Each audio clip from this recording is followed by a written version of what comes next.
pelajaran, marilah kita berdoa atas dasar kepercayaan dan keyakinan kita masing-masing. Berdoa mulai.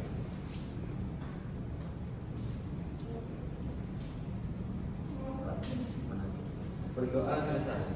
Oke, baik. Ibu absen dulu ya. Ya Bu Lovan. Hadir Bu. Oke, Fani. Hadir Bu. Hikmawati. Hadir Bu. Latifah. Hadir Bu. Linai. Hadir Bu. Melda Aziza. Hadir Bu. Muhammad Nur Irfansyah. Hadir Bu. Rizky Amalia. Hadir Bu. Nur Latifah Rahmadina. Hadir Bu. Nur Kamalia. Hadir Bu. Sumiati. Hadir Bu. Oke, berarti hadir semua. Nah, hari ini kita akan belajar mengenai jenis-jenis perubahan sosial. Oke. Nah, adapun tujuan pembelajaran kita hari ini ialah agar peserta didik mampu menjelaskan jenis-jenis perubahan sosial yang mencakup perubahan lambat maupun perubahan cepat, perubahan kecil maupun besar, serta dikehendaki maupun tidak dikehendaki dengan tepat. Yang kedua, peserta didik mampu menunjukkan jenis-jenis perubahan sosial yang mencakup perubahan lambat maupun cepat, kecil atau besar, serta dikehendaki maupun tidak dikehendaki dengan tepat. Nah, sebelum kita memasuki pembelajaran, Ibu ingin bertanya, kita sudah melalui masa pandemi COVID-19. Kira-kira apakah pandemi COVID-19 ini termasuk bentuk dari perubahan sosial? Ada yang ingin menjawab? Termasuk Bu. Nah, kira-kira apa alasan COVID-19 itu termasuk bentuk perubahan sosial? Nah, jadi loh Bu, COVID-19 itu mempengaruhi bisa dibilang bidang pendidikan kita. Kan sebelumnya kita seperti sekolah dan kuliah itu kan offline kan, secara bisa dibilang tatap muka lah langsung. Nah, dengan adanya COVID-19 ini kan kita sudah tidak bisa lagi yang namanya turun ke sekolah, turun ke kampus segala macam. Jadi kita tuh diharuskan work from home atau kuliah dan sekolah online gitu. Mungkin itu saya. Nah, itu kan supaya kembangkan semangat kita kasih aja dulu. Yes.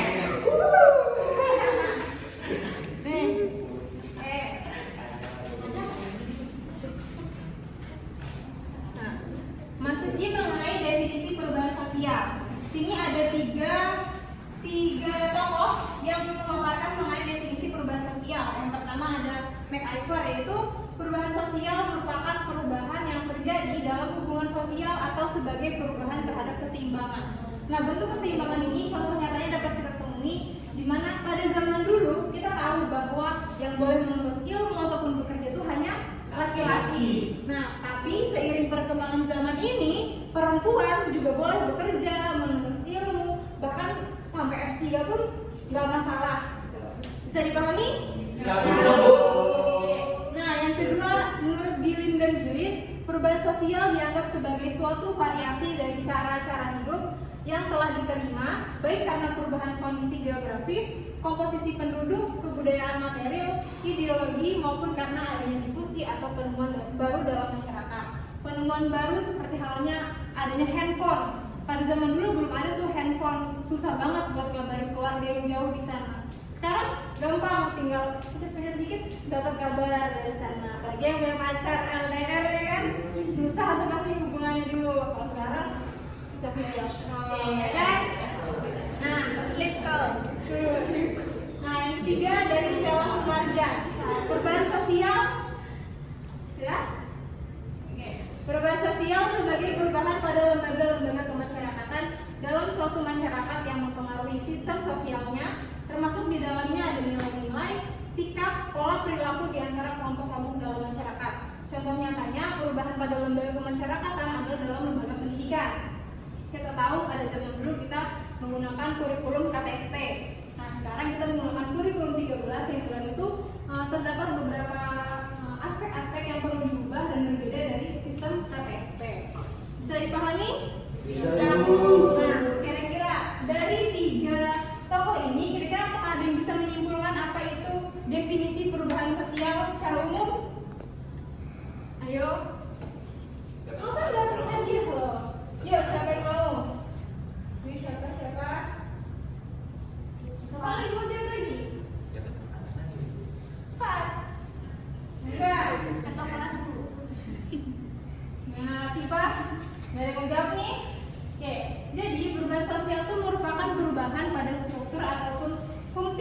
masyarakat yang di dalamnya perubahan ada nilai, pola perilaku, organisasi ataupun struktur dalam masyarakat. Oke. Selanjutnya di sini kita akan membahas mengenai jenis-jenis perubahan sosial. Nah, jenis-jenis perubahan sosial hari ini kita bahas terbagi menjadi 3, yaitu perubahan berdasarkan waktu, yaitu cepat ataupun lambat. Yang kedua berdasarkan pengaruh, perubahan kecil maupun perubahan besar, dan perubahan berdasarkan sudut pandang masyarakat, yaitu perubahan yang dikehendaki dan juga tidak dikehendaki. Yang pertama ada perubahan lambat atau evolusi. Perubahan yang terjadi dalam masyarakat berdasarkan kurun waktu yang lama. Perubahan ini membuat sebagian orang tidak menyadari adanya perubahan tersebut. Nah, contohnya adalah kegiatan barter. Kira-kira kalian mengalami nggak transaksi dengan barter? Kalian mengalami atau tidak? Enggak. Kalian mengalami. Mereka berapa? Kawan tapi ya. Tidak, Bu. Tidak. Nah, zaman dulu itu kegiatan transaksi itu melakukan sistem barter, yang dimana menukarkan barang dengan nilai yang sama. Kemudian ada muncul uang pun dulu 500 bisa dapat banyak, sekarang 500 dapat apa? Permen. Nah, terus kemudian muncul lagi teknologi namanya debit card ataupun kredit card yang memudahkan kita. Sampai saat ini kita kenal adanya e-wallet. Nggak perlu bawa dompet, bawa handphone pun bisa belanja kemana-mana, kan? Nah, perubahan itu kita nggak merasakan secara tiba-tiba kok ada ini, tapi itu pelan-pelan akhirnya tiba-tiba ada teknologi ini. Kita nggak merasa tiba-tiba ada perubahan. Bisa dipahami? Bisa. Kemudian ada perubahan cepat atau revolusi.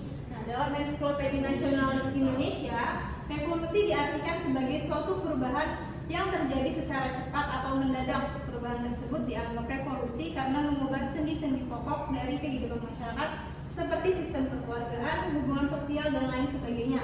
Contohnya adanya peristiwa turunnya Soeharto. Soeharto itu kan digulingkan oleh masyarakat, yang dimana penurunan Presiden Soeharto ini menyebabkan tidak seimbangnya pemerintahan di masyarakat kan. Nah, jadi ada sistem-sistem yang berubah secara cepat. Selanjutnya adanya perubahan besar. Perubahan yang berdampak pada seluruh masyarakat serta hal-hal lainnya dalam masyarakat. Contohnya adalah urbanisasi. Siapa yang mau berpendapat apa itu urbanisasi? Itu urbanisasi.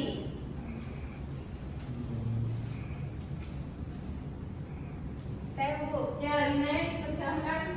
Urbanisasi itu setahu saya perpindahan penduduk dari desa ke kota, Bu. Ya, waktu yang buat Lina.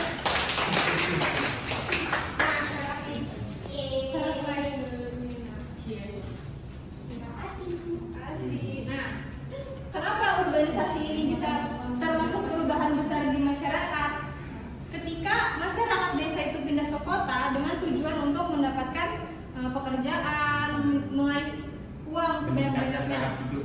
Nah, tetapi ternyata pas di kota dia gagal, akhirnya dia menetap di sana, memenuhi buat kepadatan penduduk, kemiskinan, bahkan kriminalitas yang mempengaruhi seluruh aspek masyarakat. Selanjutnya ada perubahan kecil.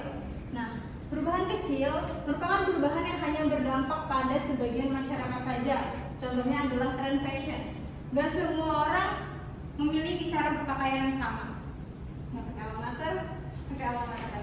Itu merupakan satu perubahan. Misalnya ada orang yang pakai tren Korea, ada yang pakai tren Jepang, tren rocker. Kan nggak semua masyarakat pakai satu jenis tren yang sama. Itu merupakan bentuk perubahan kecil.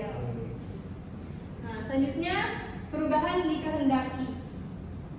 Perubahan yang dikehendaki merupakan perubahan yang diharapkan masyarakat dan memberikan dampak positif. Pihak-pihak yang menghendaki suatu perubahan biasanya menyebut para perencana sosial, yakni seseorang atau sekelompok orang yang mendapat kepercayaan dari masyarakat sebagai pemimpin satu atau lebih lembaga-lembaga pemasyarakatan.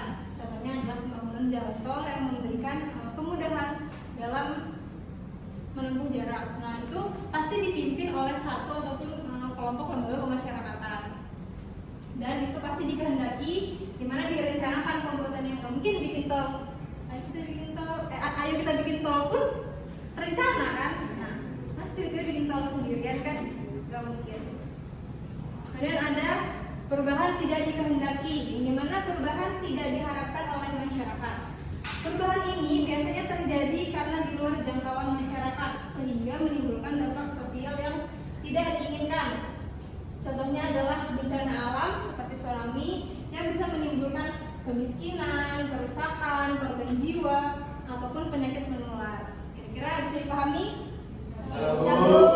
Tadi kita membahas mengenai pandemi COVID-19. Dari berbagai macam jenis perubahan sosial, kira-kira ada yang membuat pendapat nggak pandemi COVID-19 itu termasuk perubahan yang seperti apa?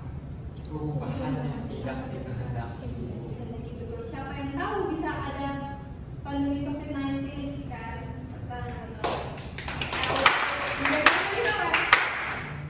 Boleh.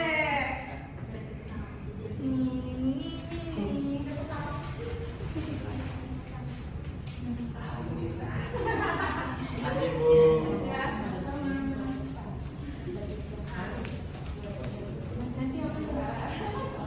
Oke, nah selanjutnya nih, sini ibu ada 3 foto bentuk perubahan, contoh perubahan sosial. Jadi di sini ibu mau bagi kelompok, boleh berhitung kalian 1, 2, 3. 1, 2, 3, Irfan, 3, 1, 2, 2.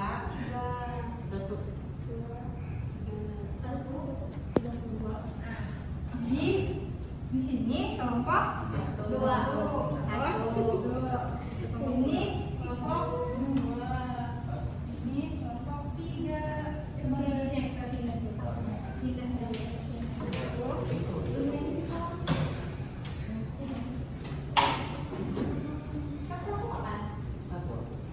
kelompok di sini, kelompok di situ, kelompok 3 di sini.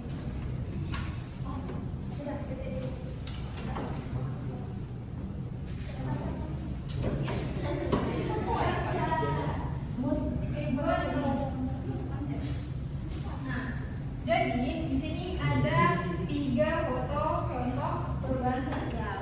Ibu mau kelompok 1 menjelaskan ini merupakan jenis perubahan sosial seperti apa dan apa alasannya menentukan perubahan sosial tersebut. Yang kedua dan juga ketiga sama menentukan jenis perubahan apa dari 3 gambar ini. Mungkin boleh diskusi dari sekarang. itu passion. Diskusi dong, kelompok 1 berdiskusi. Iya, passion.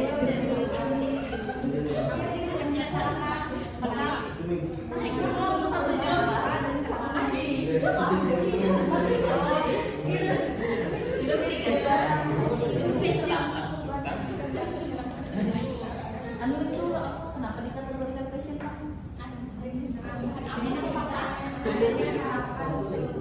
Yang berubah-ubah setiap tahunnya ya. Passion apa aja? Passion Indonesia.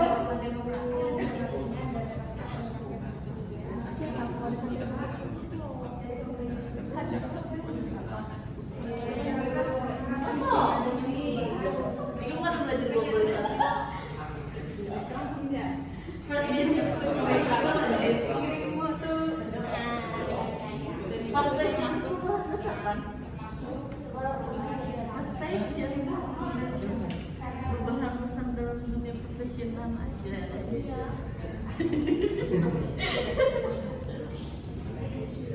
Siapa sih? Oke. Gimana? Sudah siap semuanya? Sudah dong. Mungkin boleh dari kelompok 1 dulu maju ya. Maju perwakilan. Maju.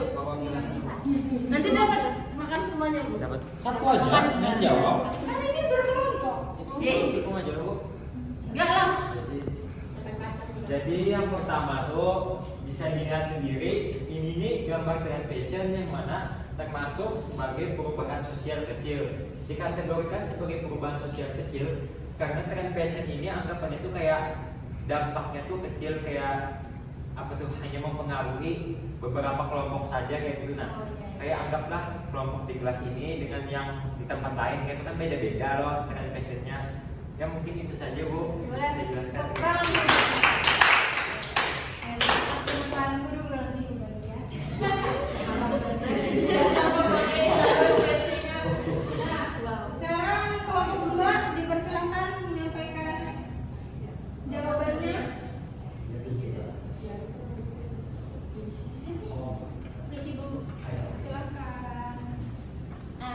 Jadi teman-teman, saya perwakilan dari kelompok 2 jadi menjelaskan mengenai perubahan sosial yang ada di gambar 2. Seperti yang kita lihat itu ada kotak, ada suara yang dimasukkan di kotak suara pada saat pemilu. Nah, pemilu ini termasuk perubahan yang dikehendaki. Kenapa?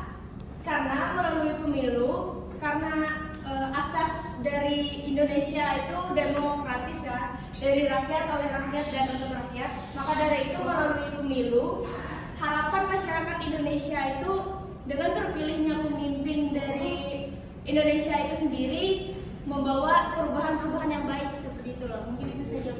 Baik, terima kasih Lina. Tepuk tangan. Nah, selanjutnya kelompok 3. Silahkan, dipersilahkan.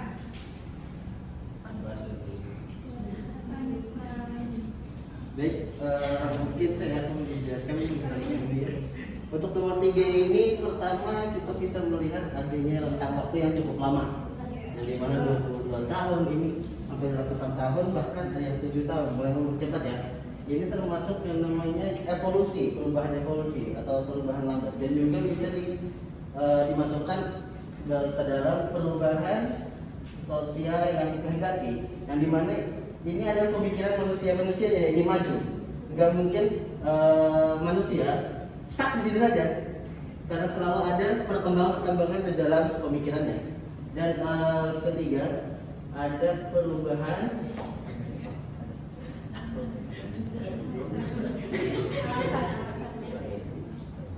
mungkin alasan dari perubahan tersebut terjadi di antara semua ini karena kita berpikir pola positif ke depan, dan juga mungkin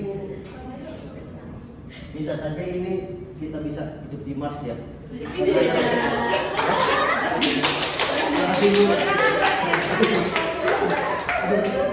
Benar banget. Jadi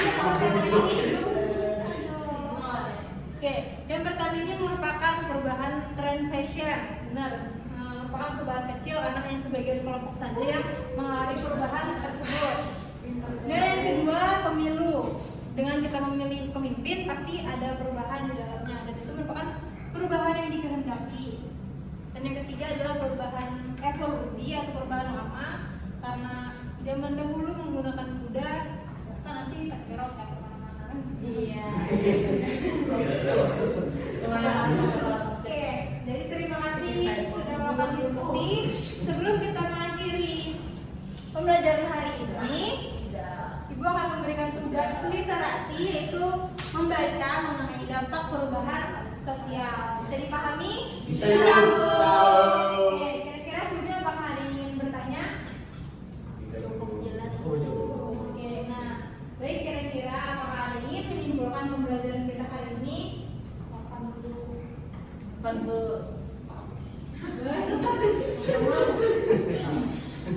Yang lain ada yang menyimpulkan? Nggak ada?